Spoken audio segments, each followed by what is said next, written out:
Bonjour, donc RSSI, RPCA, donc c'est un des cas qu'on a évoqué tout à l'heure. Avantages, inconvénients, il y a des avantages, des inconvénients peut-être aussi par la charge de travail, mais je suis aussi correspondant informatique et liberté, donc il y a beaucoup de cumul de fonctions.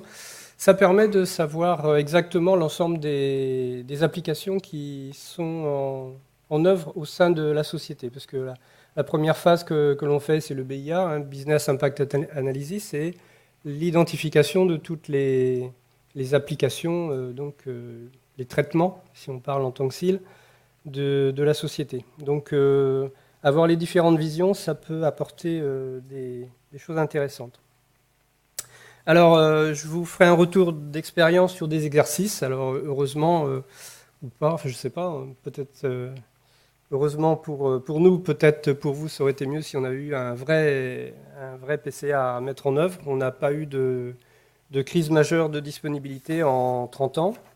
Donc effectivement, le groupement des cartes bancaires, quelques chiffres pour vous donner un peu de contexte. Ça a été créé en 84, donc je m'aperçois qu'on a presque le même âge que le CLUSIF. 83 le CLUSIF, 84 le groupement cartes bancaires. C'est la fusion entre deux mondes. De la carte à piste à l'époque, donc les bleus et les verts, pour ceux qui se rappellent. Les verts, c'était les mutualistes, Crédit Agricole, Crédit Mutuel, Banque Populaire, et puis les bleus, c'était on va dire les vieilles banques, Société Générale, BNP, Crédit Lyonnais. Et ils ont eu l'intelligence en 84 de fusionner pour faire l'interbancarité à la française, c'est-à-dire le fait de pouvoir utiliser sa carte bancaire sur n'importe quel terminal ou n'importe quel distributeur de billets. C'est une chose très caractéristique à la France et pas courante forcément à l'étranger, parce que vous avez souvent le monde Visa d'un côté, le monde Mastercard, et si vous essayez de retirer de l'argent sur un distributeur Mastercard avec une carte Visa, ça ne marchera pas. En France, ça marche. Donc quelques chiffres, parce que ça vous concerne, puisque vous êtes tous porteurs de cartes bancaires, 60 millions de cartes, 1,2 million de commerçants, donc la carte est acceptée quasiment partout. En nombre d'opérations, la seule chose qui peut paraître assez significative, c'est le nombre d'autorisations. Donc, il y a 40% à peu près des paiements par carte bancaire qui donnent naissance à une autorisation. Vous voyez, traitement en cours, autorisation en cours. Et ce qui donne à peu près une moyenne de 115 autorisations par seconde. Donc, vous voyez que si le système ne marche pas, ça peut poser des problèmes. Alors, en termes de société, on est un groupement d'intérêt économique. Vous avez vu, 134 membres. On est une PME, au sens de la société en elle-même. On est une centaine de personnes, avec une visibilité nationale, ce qui n'est pas forcément très simple à gérer. Plusieurs filiales. Alors là, je ne vais pas rentrer dans les détails. C'est lié au Single Euro Payment Area, le SEPA, qui a fait qu'on a décorrélé les parties opérationnelles des parties gouvernance. Bon. Il n'y a pas d'importance ici. Simplement pour dire qu'on a donc une filiale qui est le réseau d'autorisation, donc c'est ça qui est le point majeur, on va dire. Puis d'autres sociétés donc, de moindre importance pour d'autres raisons opérationnelles. Alors le réseau d'autorisation, c'est celui dont je ne parlerai pas parce que c'est un système critique classifié, pour ceux qui... Je n'ai pas prononcé le terme. Mais voilà, donc vous comprendrez que je ne peux pas trop en parler. C'est un système de réseau qui ne doit pas tomber en panne, parce que sinon, ça poserait une crise majeure au niveau du grand public, puisque une grande majorité des paiements ne pourrait plus se faire, et ça créerait donc des risques de sécurité publique. Donc les filiales gèrent leur PCA. Donc ça, c'était la décision pour... Simplement qu'on a des filiales qui sont en province et donc c'est pas forcément évident. Mais donc on peut leur donner des conseils, mais en l'occurrence c'est elles qui gèrent leur PCA. Donc moi je vous parlerai du PCA société.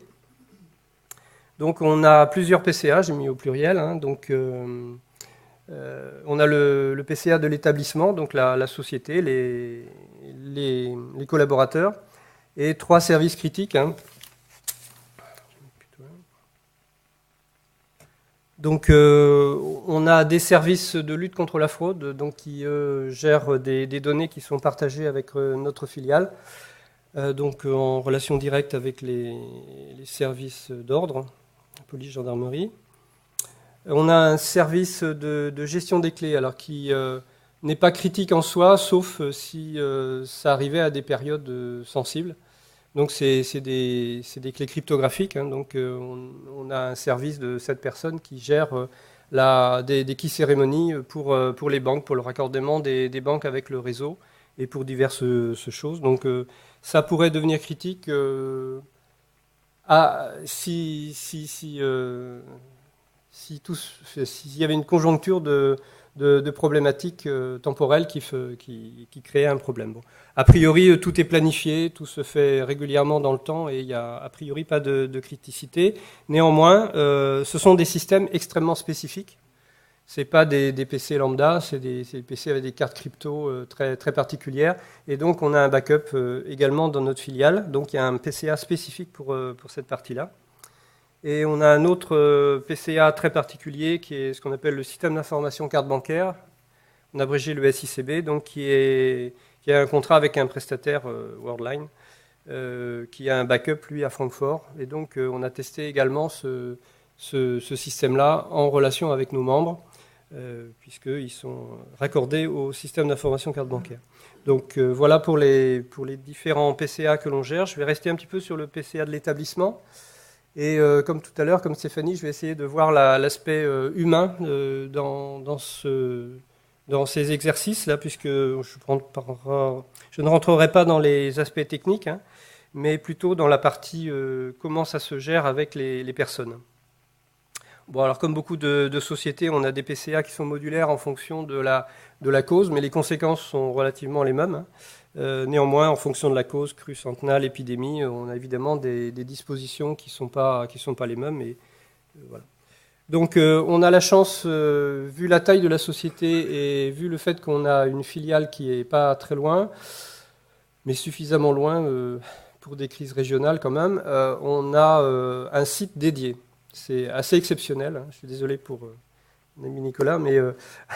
On a réussi, on le paye quand même, hein, on le paye assez cher à notre filiale, hein, qui ne nous le fait pas gratuitement, mais on a donc un site dédié, ce qui est relativement rare, puisque en général, c'est des positions de travail qui sont partagées entre X personnes et X sociétés, hein. Donc, vu la taille de la société, je vous disais une centaine de personnes, on a 22, enfin en fait 21 postes, positions de travail dédiées pour nous, donc, qui sont mobilisables sous 4 heures. Donc, plus une baie hébergée pour notre plan de secours informatique. Alors, un petit historique sur notre PCA. Donc, il remonte à 2006. Donc, à cette époque-là, on avait fait une étude d'impact business. On a défini notre stratégie de repli, DMIA, PDMA, enfin toutes les caractéristiques, toute la stratégie de notre plan de secours. Et à ce moment-là, le PCA a été mis en sommeil pour des raisons stratégiques de filialisation. C'est l'époque où on a restructuré complètement la société. Et on a aussi donc réactualisé l'informatique, c'est-à-dire qu'on a refait une informatique adaptée à la taille de la nouvelle société. Donc le PCA a redémarré en 2011. Entre-temps, on a fait moi j'ai fait la réactualisation de toute la partie stratégie, BIA, PDMA, enfin tous ces... j'ai maintenu en vie, on va dire, le projet tel qu'il était fait, et donc on a pu le relancer relativement facilement en 2011.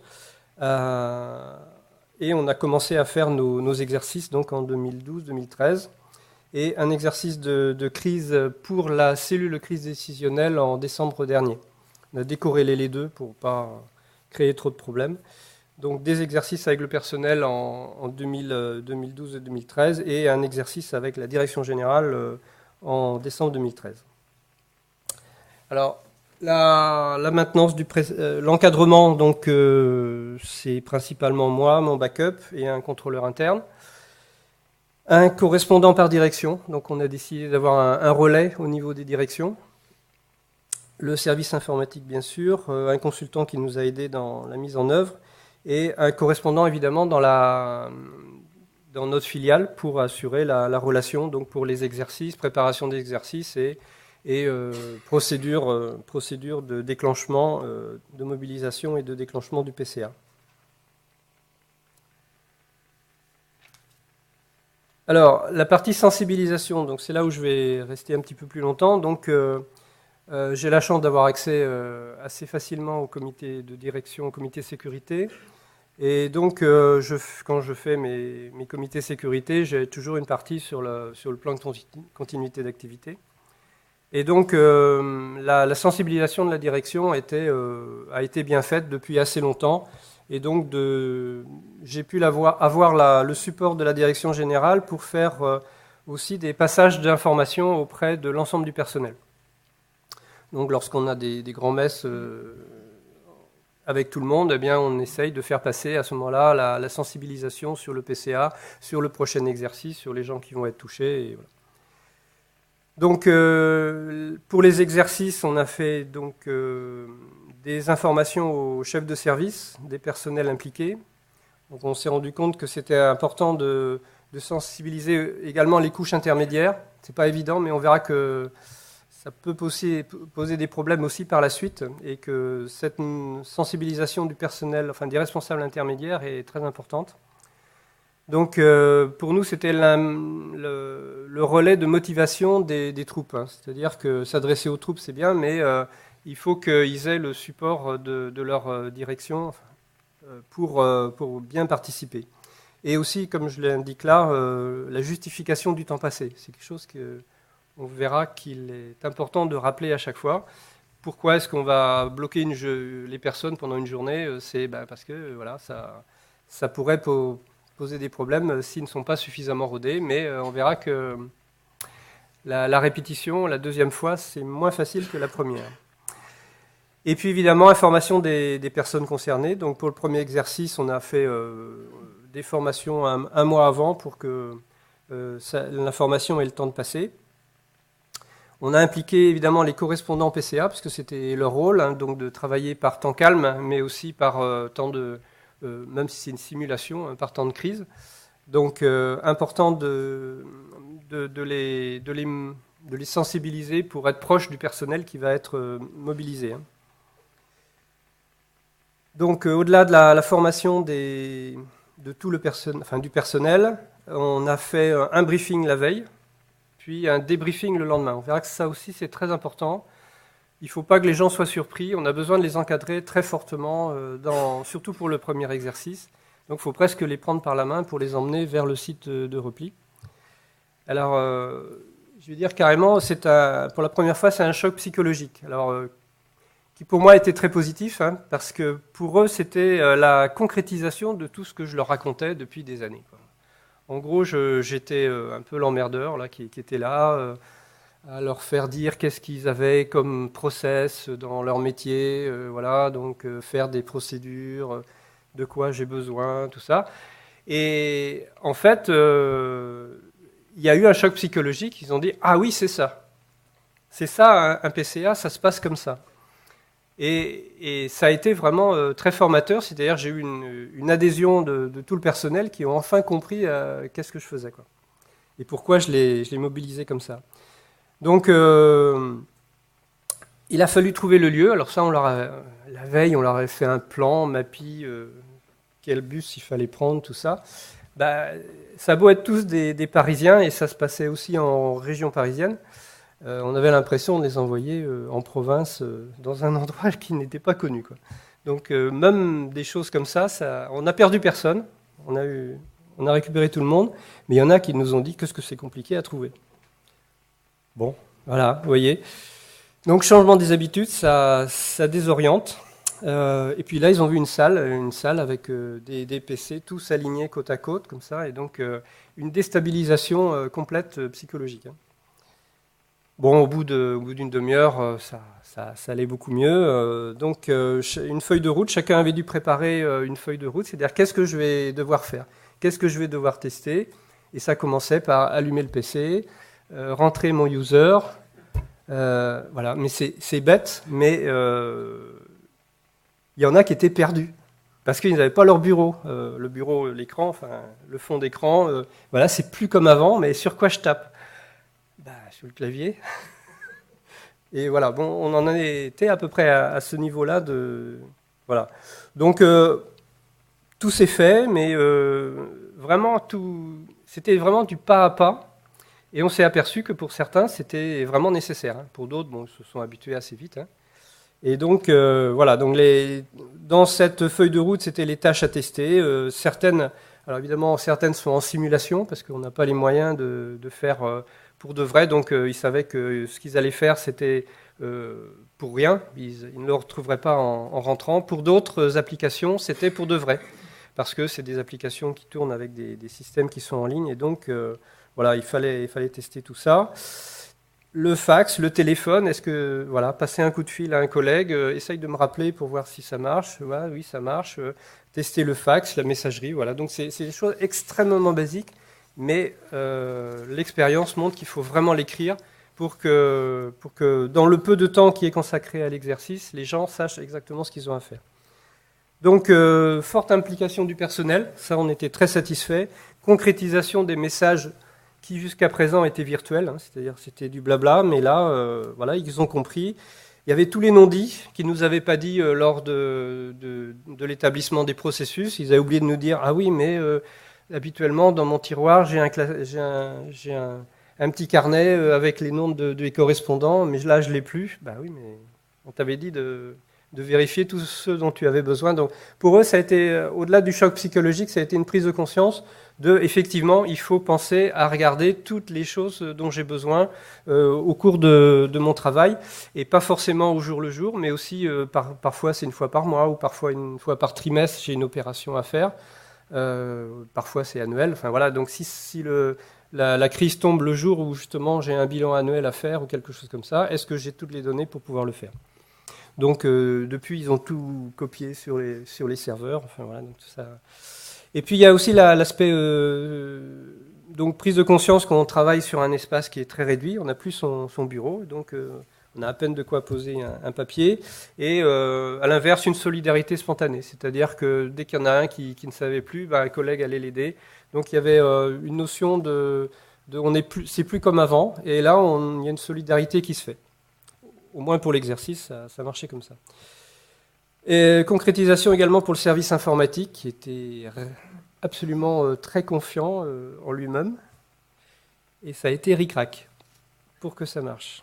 Ils ont passé tout le week-end et la nuit pour que ça marche. Donc là aussi, prise de conscience que ça ne marche jamais comme prévu. On avait 22 postes à configurer. Les 16 premiers ont été configurés sans problème. Les derniers n'ont pas voulu se configurer. Donc, on a fait l'exercice sur 16 postes au lieu de 22. Voilà, bon, c'est la réalité. Et là, ils sont toujours en train de chercher pourquoi ça n'a pas marché. On a changé de système. Voilà, donc la configuration n'est jamais à 100% identique. Donc, là aussi, il faut absolument des exercices. Donc, retour positif malgré tout.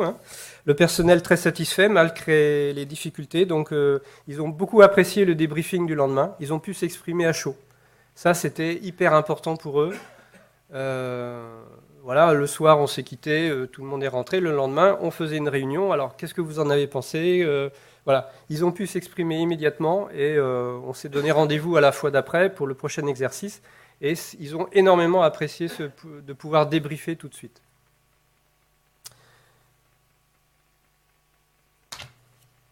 Alors, oui, tout ça je l'ai dit. Compréhension du besoin. Là, ils ont compris qu'il fallait vraiment formaliser les procédures. C'est bête, mais il n'y a que devant... Là, oui, mais je ne sais pas comment faire pour aller plus loin. Ben voilà, la prochaine fois, je formaliserai un peu mieux. Le second exercice, alors, l'information préalable tout aussi importante.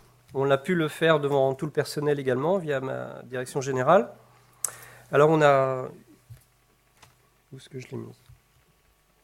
Elle est tombée. La petite carte que tout le monde a sur soi maintenant, c'est les premiers gestes dans l'heure qui suit le sinistre. Qu'est-ce que je fais ? Où je dois aller ? Qu'est-ce que je dois faire et qu'est-ce que je ne dois pas faire ? Et ça, sur une petite carte qu'on met dans son portefeuille.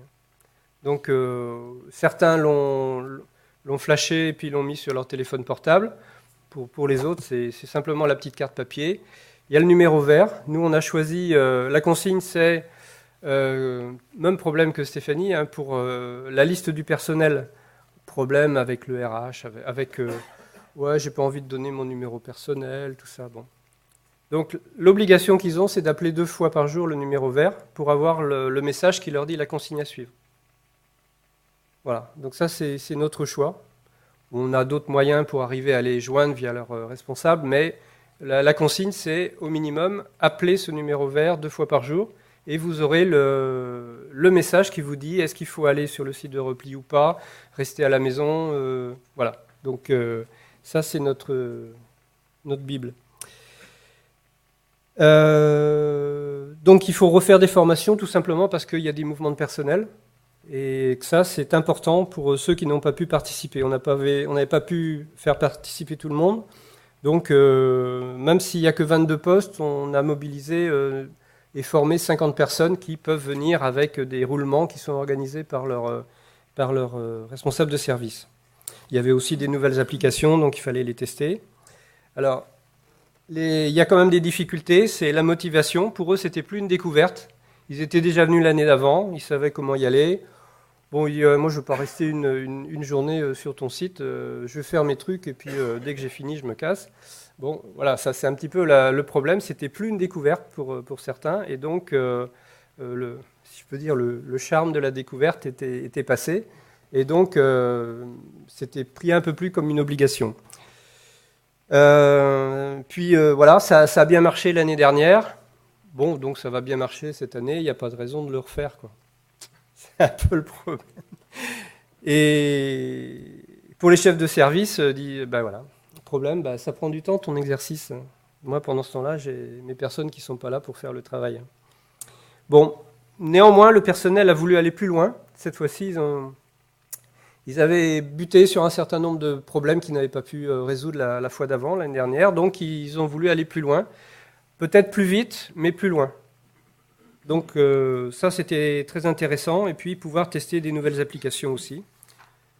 Voilà. Donc, si j'ai quelque chose à retenir, c'est un bilan positif, mais toujours à confirmer, quoi. Donc, on a toujours plus d'applications à intégrer. La formalisation donc, est mieux faite par le personnel. Cette fois-ci, ils ont vraiment bien leur procédure. Mais le problème, c'est ça, c'est éviter la routine et puis toujours sensibiliser la direction pour maintenir le système opérationnel. Voilà.